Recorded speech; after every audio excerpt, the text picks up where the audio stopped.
is, for those of you who don't know, a special administrative region in China. Basically, what that means is that they're part of China, but they're administered differently.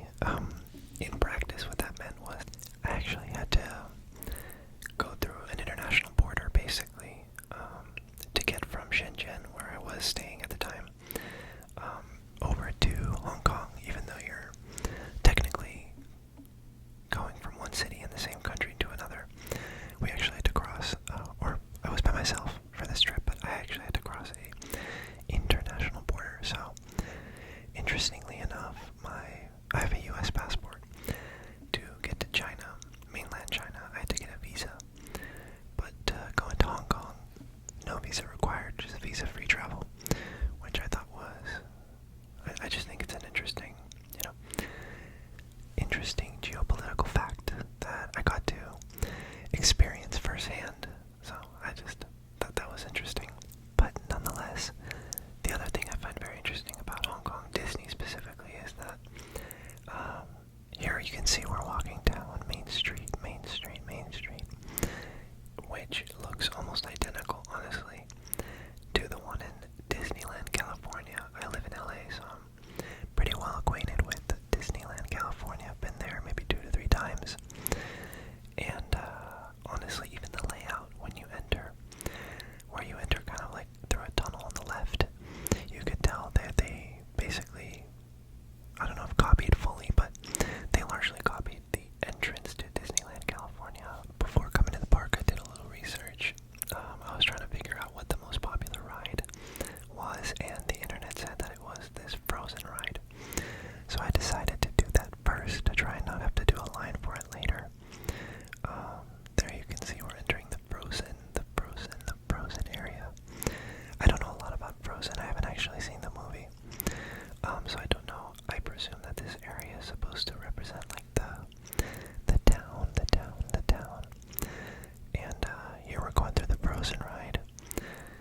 I don't remember this guy's name. Is it Olaf? Maybe it's Olaf, something like that. But the animatronics were honestly pretty impressive. These two characters honestly look like they were like directly ripped out of the movie, not the book. Then this giant monster here was really cool. He was very imposing. You can't really feel the scale in the video, but he was pretty big. And there was also a drop, like a water drop. It's a water ride, so you drop. It's like a small version of Jurassic World in Universal Hollywood. Then next I went on, I believe this one was called Big Grizzly Bear Mountain. It was like basically like a family coaster, I believe. And the park was empty. The whole day, the park ended up being empty. So everything pretty much ended up being a walk-on, except for around lunchtime where things got to maybe up to 30 minutes. But pretty much the whole morning I was walking on. It was really nice. There was nobody there. And then here we're entering the queue. All the queues I thought were really well decorated. And this one was this Big Grizzly. I honestly can't remember all the names, but I think this one was Grizzly Bear Mountain. No, sorry. This was a Frozen coaster. I'm sure any of you who know about theme parks would have probably caught that immediately when I said it. I know some people who work in the theme park industry and so know the name of every coaster in the world, basically. So yeah, sorry about that mistake there. Then I went on to Hyperspace Mountain, which, again, as I mentioned, some of my friends in the theme park industry said this one was pretty well known. So I was excited for this one. Honestly, it ended up giving me some nausea, so I'm very prone to motion sickness on certain roller coasters.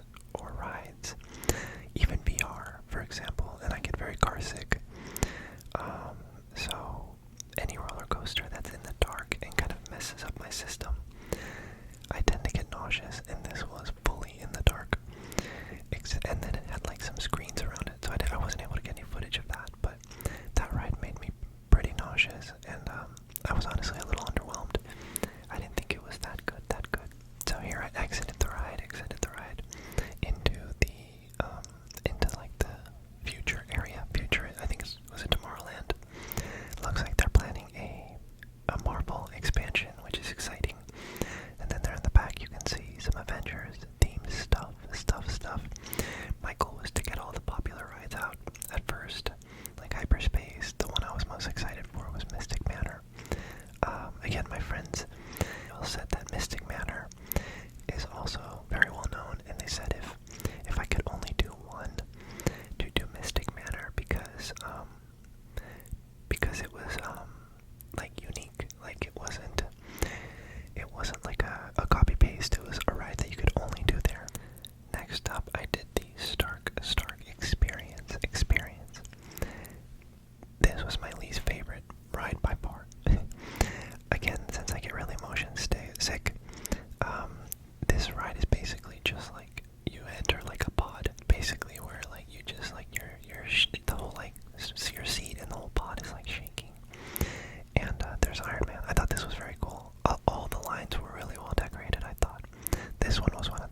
Grizzly one was a bit longer though, and a bit better than the Frozen one, I thought.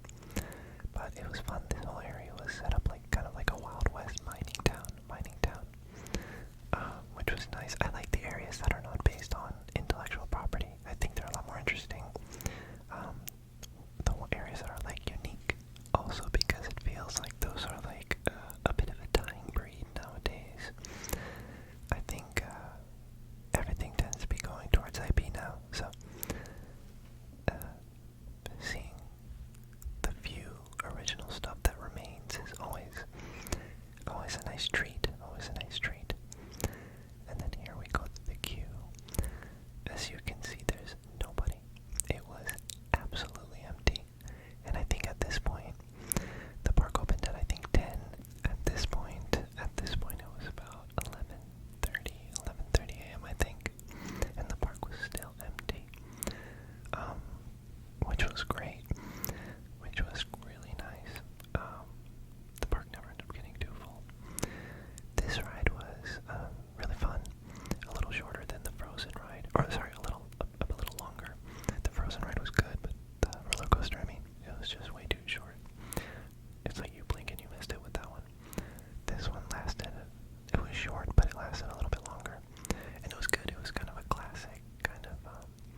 yeah, but